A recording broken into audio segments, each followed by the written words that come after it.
Bonjour à tous. Comme vous le savez sans doute, la bibliothèque accueille depuis peu une nouvelle section, la Grainothèque. Je vous propose un petit tour d'horizon des livres que vous pouvez y trouver. De quoi vous donner envie de partager aussi des graines? Petit arbre veut grandir, de Nancy Gilbert et Coralie Sodo, nous montre la croissance d'un petit chêne, la vie de la forêt qui l'entoure, des animaux qui y vivent au fil d'une saison.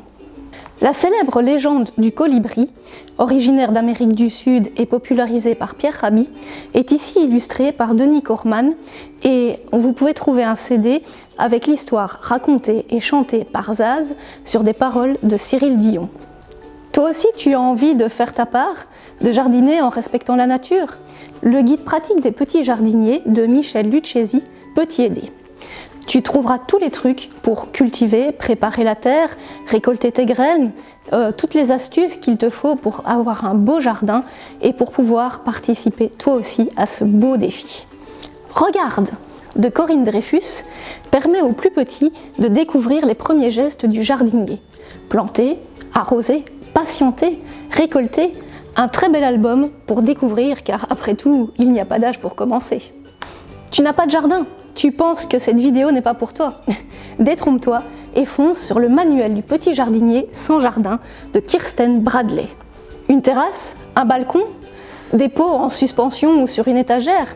C'est bien suffisant pour arriver toi aussi à créer ce défi. Joe l'a bien compris. Petit garçon solitaire dans un building, dans une tour d'immeuble, il ne pense qu'aux arbres et aux fleurs. Un jour, il décide de planter une graine et devient un petit jardinier extraordinaire pour le plus grand plaisir de tous.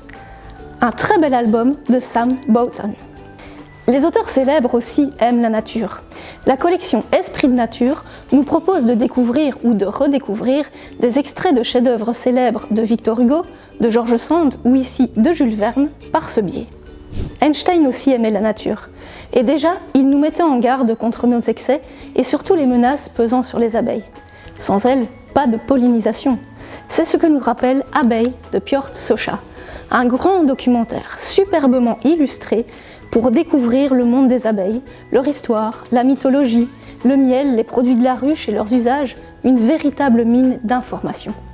Petit détour artistique avec Mon jardin d'artiste de Véronique Barrault et Nathalie Dento. Elle nous propose des tas d'activités pour créer des instruments de musique, fabriquer des teintures et des couleurs, ou encore réaliser des sculptures végétales. En bonus, des tonnes d'infos sur les plantes et les graines utilisées. Antoinette Larénette observe un peintre, Claude, en train de peindre des fleurs. Tout d'un coup, le chapeau de celui-ci s'envole. Un petit album de Géraldine Elchner et Xavier Devos pour découvrir l'œuvre de Monet, Les Nymphéas. Pour conclure, Denise et moi, de Barou. Notre jeune héros reçoit pour son anniversaire une plante. Il la prénomme Denise. Il s'en occupe si bien qu'elle grandit, et je ne vous en dirai pas plus. À vous de découvrir cet album plein de surprises. À bientôt!